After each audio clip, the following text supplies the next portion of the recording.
자, 오늘 본문 말씀 우리가 함께 한 번 더 읽어보는 시간을 갖도록 하겠습니다. 호세아 10장 12절의 말씀입니다. 함께 봉독하겠습니다. 너희가 자기를 위하여 공의를 심고 인애를 거두라. 너희 묵은 땅을 기경하라. 지금이 곧 야훼를 찾을 때니 마침내 야훼께서 오사 공의를 비처럼 너희에게 내리시리라. 아멘. 오늘은 본문 말씀을 근거로 묵은 땅을 기경하라라는 제목으로 함께 은혜를 나누고자 합니다. 한번 따라해 봅시다. 묵은 땅을 기경하라. 묵은 땅을 기경하라. 예, 지난주는 한 해 동안 하나님께 베풀어 주셨던 은혜에 대해서 감사한 마음을 표현해서 드리는 그 추수감사절이었습니다. 다 같이 또 절기였던 그 추수감사 특별 새벽 기도에 나오면서 찬양도 드리고 또 기도도 드리고 함께 예배하고 또 비록 함께 먹을 수는 없었지만 주일에 먹을 것을 포장해서 나눠주는 모습은 코로나로 지쳐있던 우리들에게 새로운 생기를 전해주는 아주 뜻깊고 귀한 시간이었다고, 그리고 너무나 감사한 시간이었다고 생각이 듭니다. 여러분이 잘 아시는 것처럼 한국의 추수감사절은 미국의 추수감사절을 그대로 받아서 지키고 있습니다. 추수감사절의 근본 목적은 신앙의 자유를 찾아 미국으로 건너가게 된 청교도들이 그 이듬해인 1621년 온갖 어려움 속에서도 신대륙에서의 첫 수확을 거두게 되었을 때 이렇게 추수할 수 있도록 도와주신 하나님께 대한 깊은 감사를 드리고, 그리고 실질적으로 신대륙 생활을 도와주었던 이웃인 그 친절한 인디언들을 초대해서 추수한 곡물을 함께 나누어 먹었듯이 한 해 동안 보살펴 주시고 축복해 주셔서 풍성한 수확을 거두게 해주신 하나님께 감사의 뜻을 표하고 또 감사 예물을 드리며, 마찬가지로 함께하는 신앙의 이웃들과 음식을 나누어 먹으며 그 기쁨을 나누는 것에 있습니다. 그것이 추수감사들의 중요한 목적이자 그 절기를 지키는 이유이기도 하죠. 농사를 할 줄 몰랐던 그들이 추수감사절을 하나님의 은혜 안에서 기쁨을 나누며 수확물을 거둘 수 있었던 것은 그 친절한 인디언들이 가르쳐준 방법대로 봄에 부지런히 씨를 뿌리고 여름에 열심히 일을 했기 때문일 겁니다. 이렇게 씨를 뿌리고 그렇게 뿌린 대로 수확물을 얻는 것은 어떻게 보면은 너무나 당연한 이치죠. 우리가 알고 있는 세상의 법칙입니다. 그런데 이것을 성경에서는 이렇게 이야기를 하고 있습니다. 갈라디아서 6장 7절에서 8절의 말씀. 스스로 속이지 말라. 하나님은 업신여김을 받지 아니하시나니 사람이 무엇으로 심든지 그대로 거두리라. 자기의 육체를 위하여 심는 자는 육체로부터 썩어질 것으로 거두고 성령을 위하여 심는 자는 성령으로부터 영생을 거두리라. 이것은 성경에서 말하는 심는 대로 거두는 법칙입니다. 우리가 무엇으로 심든지 그대로 거둔다는 거죠. 이러한 심고 거두는 법칙은 단순히 씨를 뿌리고 수확물을 거두는 것을 넘어서 영적인 법칙으로 우리에게 삶의 지혜를 알려주고 있습니다. 자기의 육체를 위해 조금 더 편하고 조금 더 안락하게 살기 위해 자기의 육체를 위해서 심는 자는 육체로부터 썩어질 것을 거두게 되고, 성령을 위해 하나님 나라를 위해서 그 육체의 편한 것을 포기하고 심는 자는 성령으로부터 영생을 거둔다는 법칙이죠. 그런데 이렇게 땅에 씨를 뿌리기 위해서 먼저 반드시 해야 하는 작업이 있습니다. 그게 뭘까요? 씨를 뿌리기 전에 해야 되는 작업, 바로 땅을 일구는 거죠. 이것을 뭐라고 하느냐? 경작이라고 합니다. 경작이 어떤 것이냐? 작물 생육에 적합한 토양 상태를 조성하기 위해, 잡초를 방지하기 위해, 침투성이나 통기성의 유지 등을 위해 토양을 기계적으로 조작하는 것. 예, 이게 바로 경작이에요. 쟁기로 막 이렇게 갈아엎고, 막 기계로 이렇게 흙을 갈아엎죠, 이렇게. 그게 경작입니다. 땅을 일구는 일은 농사를 처음 시작했을 때부터 있었던 일이에요. 땅을 갈아엎고 땅을 일구는 것. 그렇다면 이 경작은 과연 언제부터 하게 되었을까요? 우리가 생각하기에 땅을 경작하는 것은 아담과 하와가 원죄를 짓게 되어서 땅이 저주를 받게 되어서 하게 되었다고 흔히 생각합니다. 그런데 성경은 우리에게 그렇게 알려주고 있지 않습니다. 오늘 함께 읽은 본문 말씀을 보면 창세기 2장 5절에서 6절 말씀을 보면 야훼 하나님이 땅에 비를 내리지 아니하셨고 땅을 갈 사람도 없었으므로 들에는 초목이 아직 없었고 밭에는 채소가 나지 아니하였으며 안개만 땅에서 올라와 온 지면을 적셨더라. 하나님께서 천지를 창조하셨을 때 없던 것이 있었는데 그것은 들의 초목이었습니다. 우리가 생각하기로 아담이 죄를 졌기 때문에 우리가 땅을 가는 일을 하게 되었다고 흔히 생각했는데 지금 이 상황을 보면은 뭐라고 표현을 하느냐? 들에 초목이 없었는데 그 이유는 아직 땅을 갈 사람이 없었기 때문이다 라고 창세기 2장 5절에서 6절의 말씀에 기록을 하고 있습니다. 인간의 창조는 창세기 2장 7절부터 등장을 해요. 인간이 창조되기 전에 땅의 모습은 어떤 모습이었냐? 안개가 온 지면을 촉촉히 적시고 있는 모습이에요. 안개가 온 지면을 촉촉히 적시면 뭐죠? 물을 가득 머금고 있겠죠. 그러면 여기다가 조금만 쟁기질을 하거나 조금만 뭐를 파도 흙이 금방금방 파지겠죠. 인간이 일하기에 너무나 좋은 환경입니다. 경작하기에 딱 편한 형태로 지금 땅이 준비가 되어 있어요. 인간이 생기기 전에.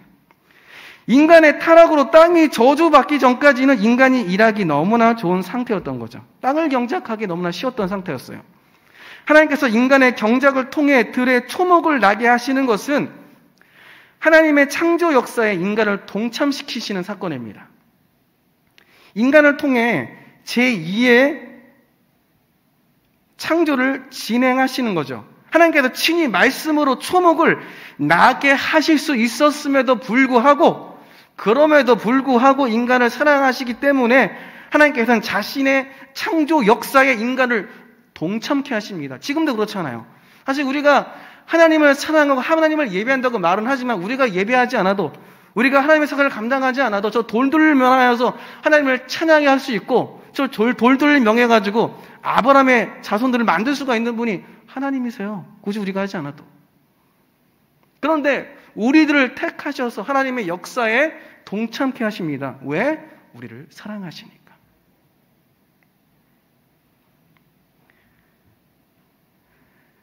그렇기에 인간은 원죄를 짓지 않았어도 생육하고 번성하고 땅을 정복하고 다스리기 위해 반드시 땅을 경작해야 했습니다. 다만 원죄로 인해 땅이 저주를 받아 경작하기 어렵게 가시덤불과 엉겅퀴를 내기 시작한 거죠.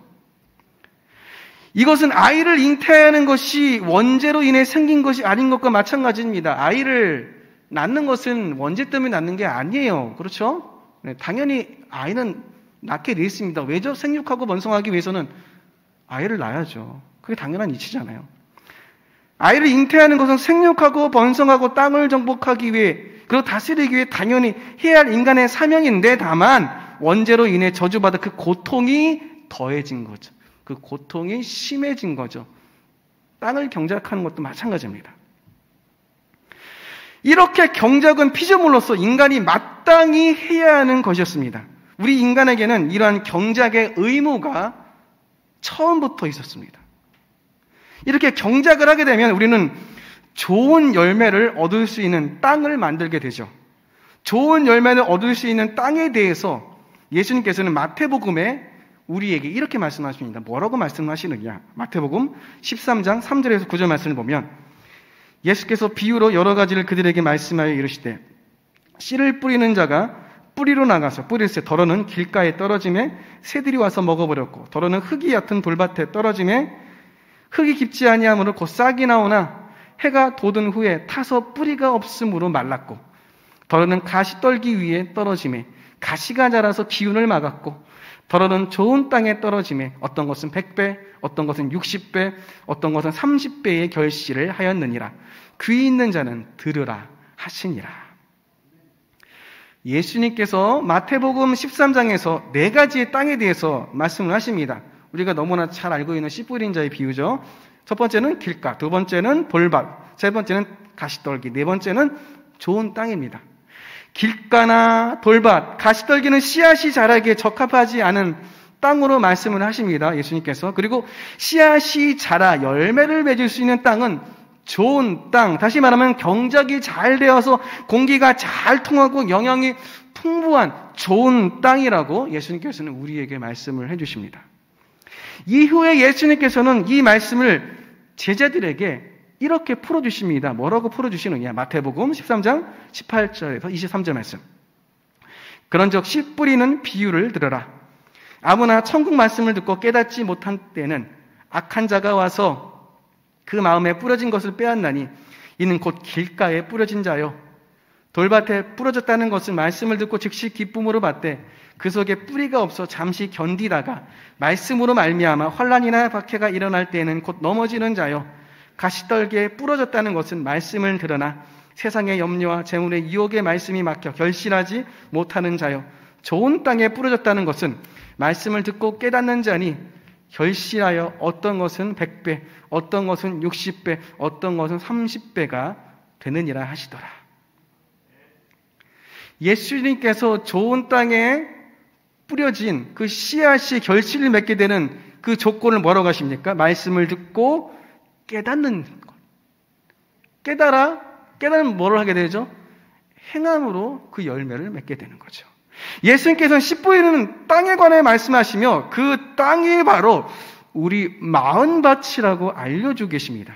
그 마음밭이 좋은 땅이어야 하나님의 말씀의 씨앗과 축복의 씨앗이 그 안에 심겨져 결실을 맺어 어떤 것은 100배, 어떤 것은 60배, 어떤 것은 30배의 수확을 얻게 될 것이라고 우리에게 알려주고 계십니다. 그렇다면 우리의 마음밭이 좋은 땅이 되기 위해서는 무엇을 해야 될까요? 저희 집은 이남 이녀 중에 현재 작은 누나만 출가를 했고 형과 큰 누나하고 제가 그리고 어머님이 함께 살고 있습니다. 아버님은 2015년도에 소천을 하셨고요. 근데 요즘 아시는 분은 아시겠지만 저희 어머니께서 지금 급성 림프종이라는 혈액암으로 투병 중이십니다. 그래서 항암 치료를 2차까지 받으셨고 다음 주 월요일에는 3차 치료를 지금 받으실 예정인데 그러다 보니까 어머니께서 건강하셨을 때에는 그래도 어머니께서 집안일을 주로 하셨어요. 그런데 지금은 어떻게 되느냐? 형제들이 이제 나눠서 집안일을 하고 있습니다. 그리고 어머님이 쉬고 계시고 어머님께서 또 이제 병원에 왔다 갔다 하실 때는 또 저나 아니면 형이나 아니면 누나들이 이렇게 왔다 갔다 하면서 함께 또 모셔드리고 합니다. 그러다 보니까 집안일을 각자 나눠서 하게 되는데 그 집안일은 해보셔서 아시겠지만 해도 끝이 없습니다. 그렇죠? 네, 저만 느낀 건 아니죠. 그리고 해도 티가 안 납니다. 그런데 하면은 왜 이렇게 티가 나요? 안 한 티가 나요. 티가 팍팍 납니다. 안 하면은. 청소도 정말 열심히 하는데 조금 깨끗한가 싶은데 열심히 해봤자 조금 깨끗한가 이렇게 느껴지는데 안 하면 너무 더러워 보여요. 정말 어지르지 않고 깨끗하게 먼지를 털었는데도 불구하고 제 책상은 왜 이렇게 계속 먼지가 쌓일까요? 아무것도 안 했는데도. 희한하게 깨끗하게 털어놔도 조금만 지나면 먼지가 다시 쌓여있고 하루 이틀만 지나면 다시 또 닦아야 됩니다. 그런데 이게 자연의 법칙에 나와 있어요. 뭐라고 나오느냐? 모든 것은 무질서가 증가하는 방향으로 흐른다. 다시 말하면 모든 것은 질서에서 무질서로 흐른다는 것이죠. 이게 바로 연력학 제2법칙이에요. 여기 너무나 훌륭하게 수확물을 거둘 수 있는 좋은 땅이 있습니다. 그런데 그 땅의 주인은 매년 이 땅에서 다른 땅의 주인보다 어떤 때는 100배, 어떤 때는 60배, 어떤 때는 30배의 수확물을 얻게 되었다고 해요. 그런데 이 주인이 몇 년 동안 외국에 다녀올 일이 생겨가지고 그 땅을 그 기간 동안 방치해버립니다. 그렇게 방치되어 있던 땅에 주인이 와서 바로 씨앗을 심으면은 그전처럼 어떤 때는 100배, 어떤 때는 60배, 어떤 때는 30배의 그 수확물을 얻게 될까요? 그렇지 않죠. 아무리 좋은 땅이라도 그 땅을 그냥 두고 방치한다면 그 땅은 어떻게 될까요? 그 땅은 때로는 돌밭이 될 수 있고 잡초가 들어간다면 가시떨기밭이 될 수도 있고, 사람들이 계속 지나다닌다면 길가가 될 수도 있습니다. 절대로 그 모습 그대로 좋은 땅을 유지할 수가 없습니다. 어떻게 하면은? 방치하면. 황폐한 땅이 될 수밖에 없어요. 그렇게 우리는 마음밭이 좋은 땅이 되기 위해서, 그리고 좋은 땅의 상태를 유지하기 위해서 우리의 마음밭을 늘 경작해야 됩니다. 이전에 좋았던 신앙을 추억하는 것만으로는 현재 신앙이 절대로 보장되지 않습니다. 현재 신앙이 제대로 서 있지 않으면 미래의 구원 역시 보장할 수 없습니다. 경주에서 가만히 서 있으면 뒤처지는 것은 너무나 당연한 일이에요.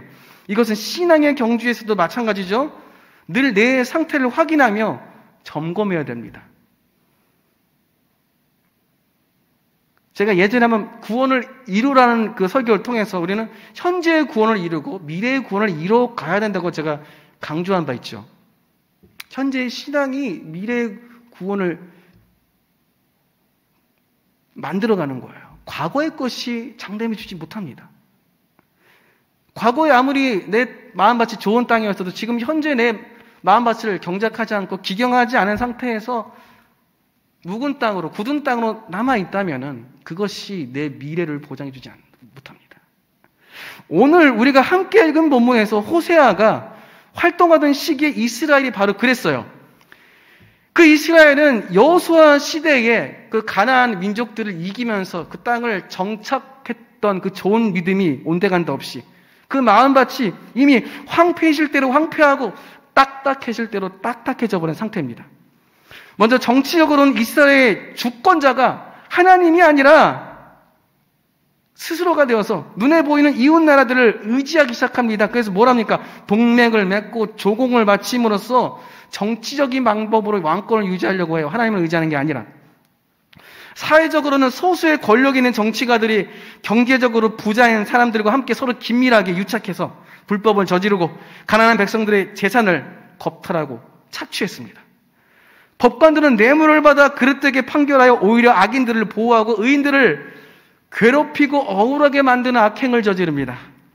종교적으로는 종교와 윤리적인 생활이 분리되어 무늬만 하나님을 믿게 되고 백성들과 종교 지도자들은 형식적인 종교 생활을 하게 됩니다.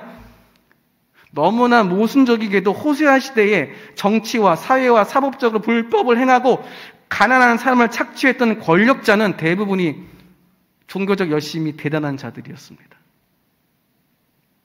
더욱이 이들은 가나안의 종교와 혼합하게 되어서 가나안의 다양한 우상들을 그들의 신들로 섬기게 됩니다. 호세아 9장 10절 말씀을 보면 옛적에 내가 이스라엘을 만나기를 광야에서 포도를 만난 같이 하였으며 너희 조상들을 보기를 무화과 나무에서 처음 맺힌 첫 열매를 봄같이 하였거늘 그들이 바알볼에 가서 부끄러운 우상에게 몸을 들이므로 저희가 사랑하는 우상같이 가증하여졌도다. 하나님께서 말씀하십니다. 내가 너희를 그렇게 사랑하고 너와 나는 그런 교제함을 잇는 존재였는데 이제는 내가 가증하게 여기는 우상하고 한 몸이 되었구나.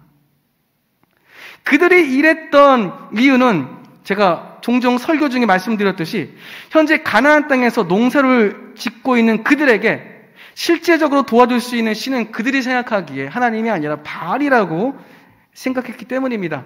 그래서 그들은 조상들이 섬겼던 전통의 신이자 이스라엘의 구원자로서 하나님 야훼를 섬깁니다. 또한 현재의 의식주 문제를 해결해 줄 수 있는 능력자인 바알도 섬깁니다. 여기에 덧붙여서 그들은 현재와 미래의 문제들을 해결해 줄 수 있는 신비한 힘이 있다고 생각하는 나무들 앞에서 비는 것도 서슴지 않습니다. 이러한 이스라엘의 모습은 사실 우리들의 모습과 너무나 똑같죠. 지금의 우리의 모습과 너무나 똑같습니다.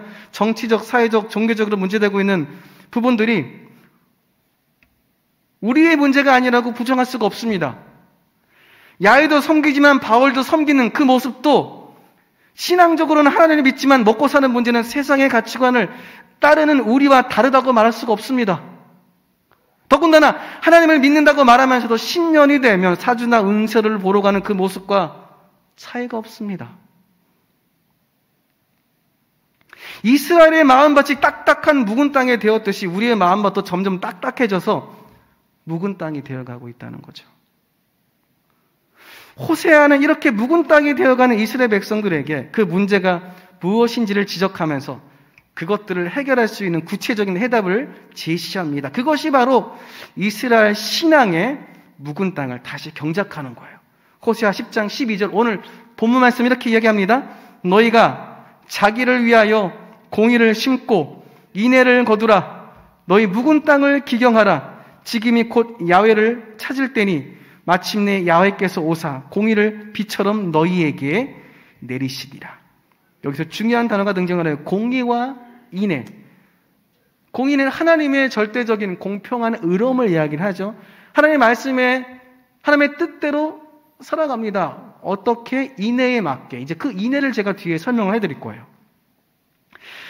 이스라엘의 신앙에 묵은 땅을 경작하기 위한 방법으로 호세아는 이렇게 선포를 해요. 뭐라고 선포하느냐? 호세아 6장 1절에서 3절 말씀.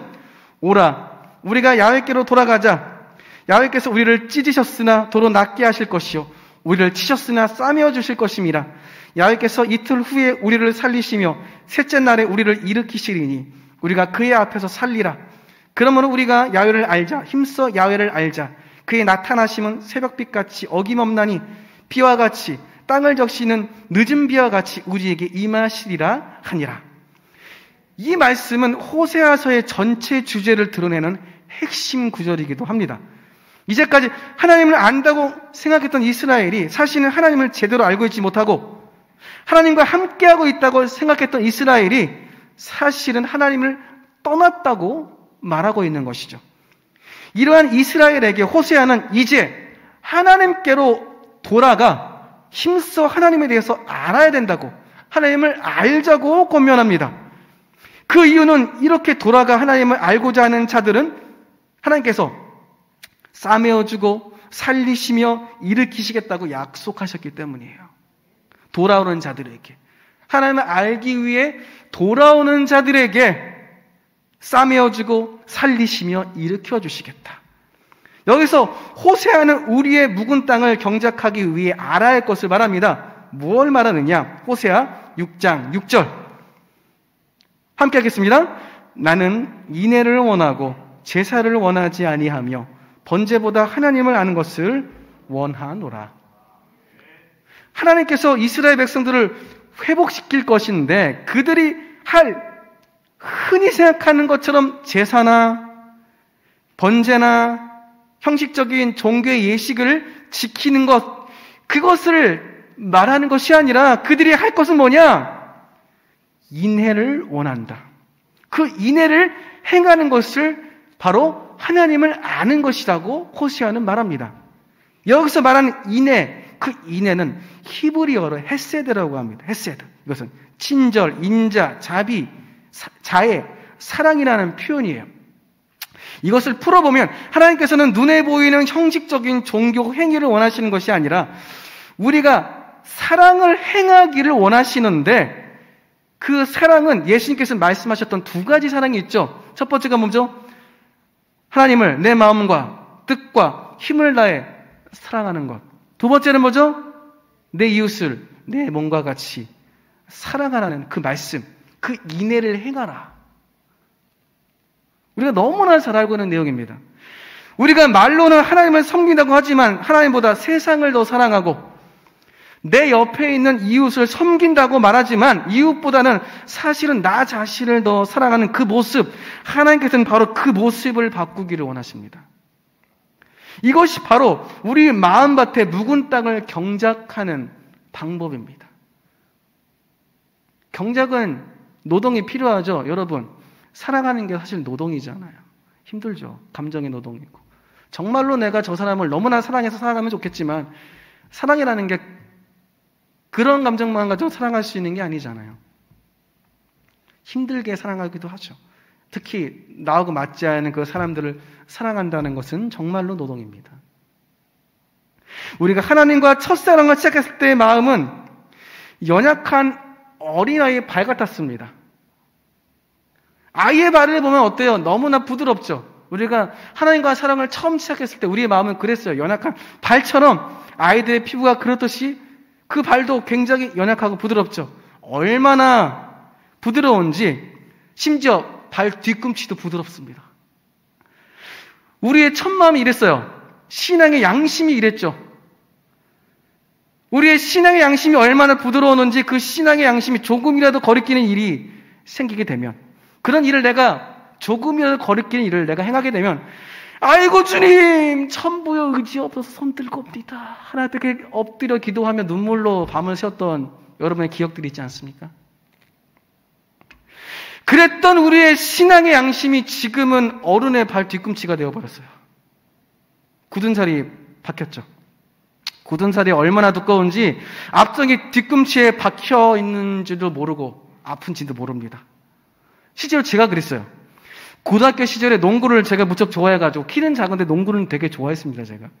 네. 발 뒤꿈치에 농구를 너무 좋아해가지고 굳은 살이 엄청 났어요. 좀 많았습니다. 하루는 청소를 하다가 발 뒤꿈치에 뭔가 박히는 느낌이 들었어요. 그래서 뭐 청소 끝나고 확인해 보니까 앞정에 박혀 있더라고요. 근데 박힌지도 몰랐습니다. 그걸 빼면서 이랬어요. 야, 내 발 뒤꿈치에 굳은 살이 이렇게 많구나. 그래가지고 바로 가서 그냥 불려가지고 굳은 살을 없앴습니다. 뒤꿈치에 굳은 살이 조금 심하다는 것을 그때 제가 느꼈어요. 지금 우리의 신앙이 이렇습니다.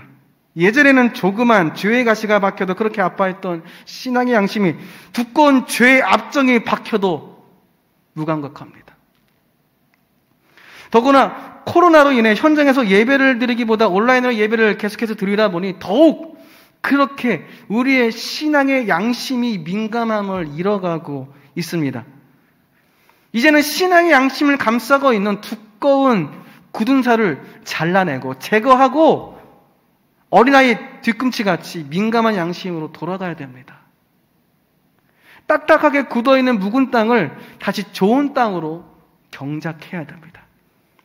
호세아 3장 1절 말씀을 보면, 야훼께서 내게 이르시되 이스라엘 자손이 다른 신을 섬기고 건포도 과자를 즐길지라도 야훼가 그들을 사랑하나니 너는 또 가서 타인의 사랑을 받아 음녀가 된 그 여자를 사랑하라 하시기로. 호세아만 떠오르는 사람이 고멜이죠.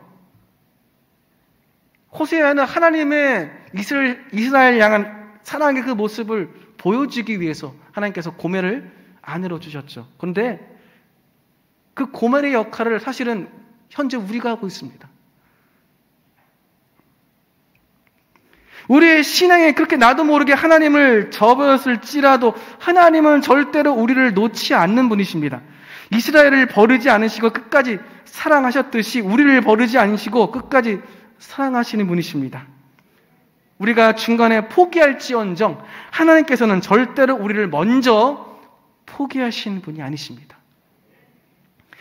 이렇게 우리를 놓지 않으시는 하나님 앞에 우리는 이제 다시 돌아가야 됩니다.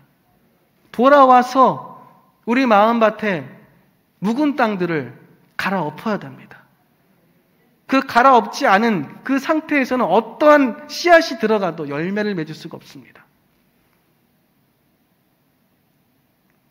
이전에 아무리 내 마음밭이 좋았다 할지라도, 이전에 내가 빨간 가방 휘두르며 내가 가는 곳곳마다 병든 자가 일어났던 그런 기적을 일으켰던 구역장이고 지역장이었다 할지라도 지금 그러한 믿음을 가지고 있지 않고 지금은 그러한 영성을 가지고 있지 않다면은 그건 옛날의 신앙에 불과해요.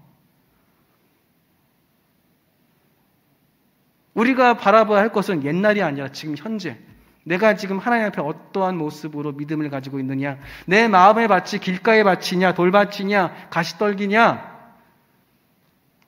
그것이 이전과 같은 좋은 땅이 아니라면 이제는 갈아엎어야 된다. 어떻게? 인애를 통하여 하나님을 내 마음과 내 뜻과 내 정성을 다하여 사랑하고 내 이웃을 내 몸과 같이 사랑하는 행함을 통하여 그 인애를 행함으로 하나님께 나아가시길 부탁드리겠습니다. 이제 좋은 땅으로서 이 위드 코로나 시대에 믿음을 쌓아가는, 하나님 앞에 그렇게 좋은 땅으로 우리의 마음밭을 갈아엎는, 그렇게 경작으로 우리의 묵은 땅을 기경하는 우리 모두가 되시길 주님으로 부탁드리겠습니다. 기도하겠습니다.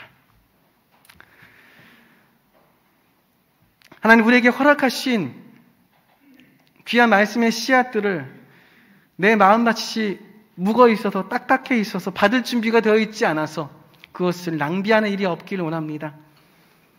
이전에 내 신앙이 아무리 좋은 신앙이었고 가치 있는 신앙이었고 하나님께서 기뻐 받으시는 신앙이었다 할지라도 지금 현재 내 믿음이 그렇지 않다면 나의 상태는 지금의 상태가 나의 상태입니다.